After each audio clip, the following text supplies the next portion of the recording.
Yo, what's good, gang? It's the Dope Guy, and I am back with another video, big dog. Yo, hope you guys are all doing well out there because I'm doing alright. And here I am spinning the block with content for y'all, man, on my soul.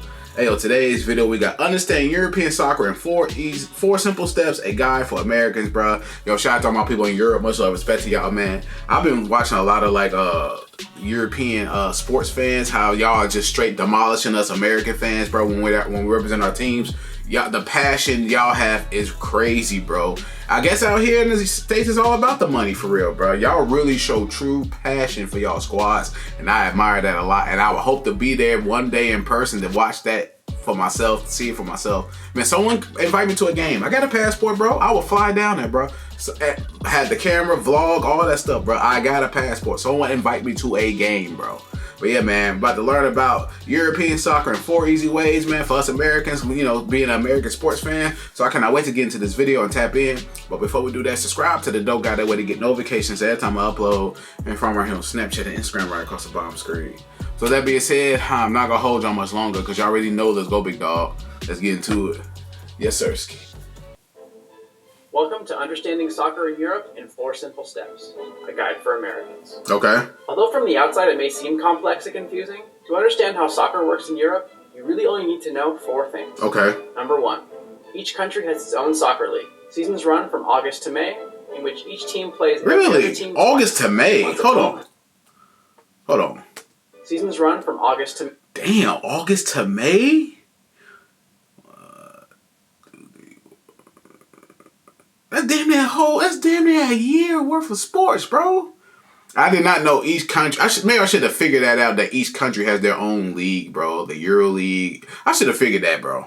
To May, in which each team plays every other team twice. Damn. Once at home and once on the road. Games are divided into 2 45-minute halves. Yep. And when the game is over, the winner is awarded 3 points, the loser 0, and in the event of a tie, each team gets 1 point.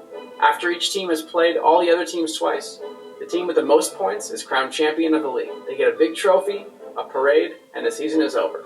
That's all. Hold on, bro. Wait, I gotta go back. Wait a minute. Okay, I know about the 90 minutes. 3 point. Over, the winner is awarded 3 points, the loser 0, and in the event of a tie, each team gets 1 point. After each team has played all the other teams twice, the team with the most points is crowned champion. Okay, I'm getting it. They get a big trophy, a parade, and the season is over. There are no playoffs. Sort of. But more on that in a minute. Before the books are closed on the season, there is still one small bit of housekeeping to be done. Number 2, relegation. We'll use the German League as an example. Every year, when the German League has concluded and a champion has been crowned, the 3 teams with the least amount of points are kicked out of the league. Damn! This process is known as relegation. The 3 vacant spots are subsequently filled by the top 3 teams from Germany's 2nd division. And unlike, say, baseball in the US, teams in the 2nd and subsequent divisions are not owned by teams in the top division. Imagine if the Pittsburgh Pirates or Oakland Raiders had to fight at the end of each season just to stay in the league. What if instead of coasting to the bottom for better draft picks, they were fighting to the bitter end? Damn. To avoid the $40 million revenue loss that relegated teams suffer in the first year alone. Not to mention the fact that in England, 9 different teams have gone financially insolvent within 5 years of relegation. Okay, interesting enough, you're thinking. But what about the... Yikes, bro. Jesus Christ. You get kicked out the league? You get kicked out the league? Damn, there's no joke over there. Financially insolvent within 5 years of relegation. Okay, interesting enough, you're thinking. But what about that whole lack of playoffs part? Number 3.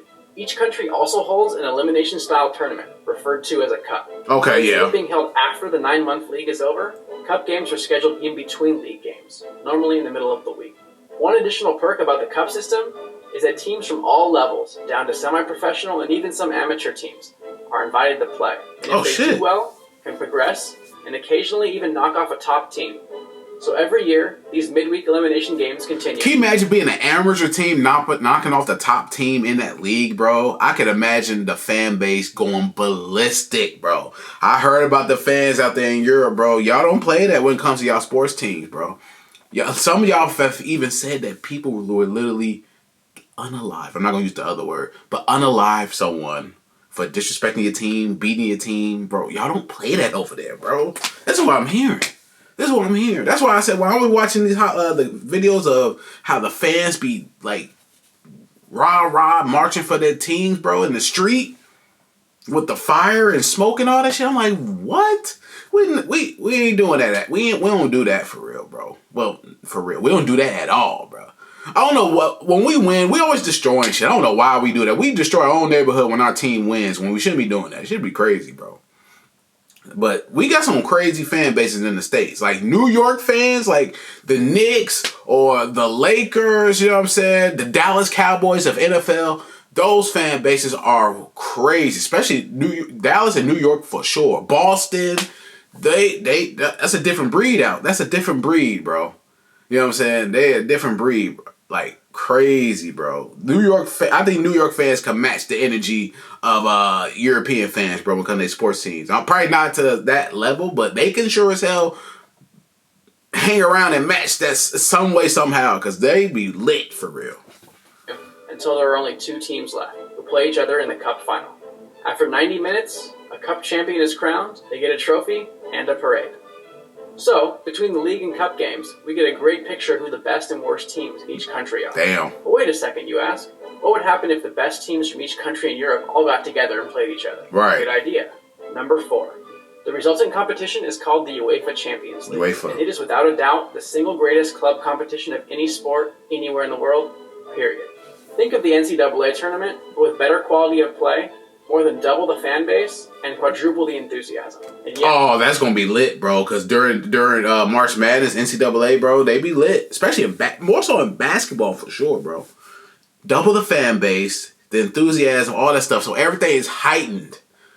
Everything's heightened up, bro, and they get super teed up, super lit, bro. I could just imagine being at a game and watching the fans go crazy, bro. I'm pretty sure the teams feed off that energy of the fans, bro. They have to. Especially, I gotta see it for myself. Like I said, I got a passport. I'll come out there. I'll fly out there. I wanna watch these games for myself. I would love to be a part of the atmosphere, bro. Let me know. I got a passport, like I said, bro. Yes. Europe even has their own version of the NIT as well. NIT, okay. Through a complex and drawn-out process, teams from all over Europe compete just to qualify for this tournament. Okay. And starting each September, the top 32 teams are put into 8 groups of 4. Okay. Each team plays the other members of its group 2 times, Damn. Once at home and once on the road. Come December, the winner and runner-up from each group move on to the knockout round. And this is where club soccer is at its finest. Teams are paired up individually, and again play 1 home and 1 away game, with the winner from each pair moving on to the next round until only 2 teams remain. The Champions League final is then held as a single game each year in May. And unless it's the World Cup year, this is the most important soccer game of the year. Okay, UEFA. After 90 minutes, a champion is crowned, the trophy is awarded, parades commence, and all clubs go on break until the madness fires back up again in August. So, to review. Number 1, each country has its own league. Number 2, the worst teams are kicked out of the league and replaced by the best teams from the next division down. Damn. Number 3, throughout the year, each country also holds a playoff-type tournament called a cup. And number 4, the UEFA Champions League is a tournament involving all of Europe and is the most important competition in all of club soccer. They play from May they play from August to May. June, July, they take off and then come back again in August. God, bro. That's how I know them athletes over there, shout out to Europe. Y'all have to be in tip-top shape, bro. For 2 months, bro, you already training for the next season, bro. That is crazy. Damn, bro. That's a lot. That is a lot, man. I had no idea, bro. That's how they get down, bro. Compared to us in the States, we soft, bro. NFL, they start training like around April. Like spring training, like March, April. Right after the draft.